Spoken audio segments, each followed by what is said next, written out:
ये कहानी है रक्तबीज नाम के एक भयंकर असुर की। रक्तबीज को ब्रह्मा जी से एक ऐसा वरदान मिला था कि उसके शरीर से रक्त की एक भी बूंद अगर जमीन पर गिरती तो उसकी हर बूंद से एक और नया और शक्तिशाली रक्तबीज पैदा हो जाता था। इस वरदान के कारण उस असुर को हराना असंभव हो गया था।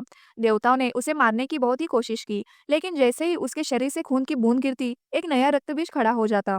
युद्ध में राक्षसों की संख्या लगातार बढ़ती जा रही थी, जिससे देवता भी बहुत परेशान हो गए। तभी सभी देवता मिलकर माँ पार्वती के पास गए और उनसे मदद मांगी।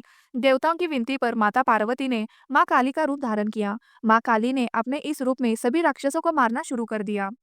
लेकिन जब माँ काली ने रक्तबीज पर हमला किया तो उसके शरीर से खून बहने लगा। खून की बूंदें जमीन पर गिरने ही वाली थी कि माँ काली ने अपनी जीभ को इतना लंबा कर लिया कि वो पूरी जमीन पर फैल गई। इस तरह रक्तबीज के शरीर से निकलने वाले खून की हर बूंद को उन्होंने जमीन पर गिरने से पहले ही अपनी जीभ से पी लिया। इस तरह रक्तबीज का अंत हो गया और उसकी सेना भी खत्म हो गई।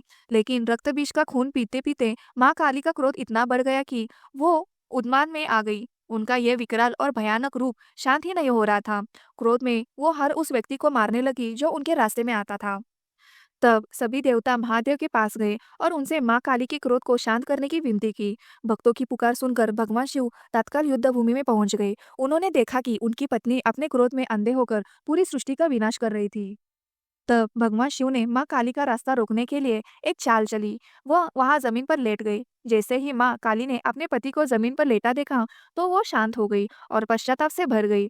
उनकी जीभ बाहर आ गई और उनका विकराल रूप शांत हो गया। इस प्रकार माता काली ने भगवान शिव के ऊपर पैर रखकर पूरी सृष्टि को विनाश से बचा लिया।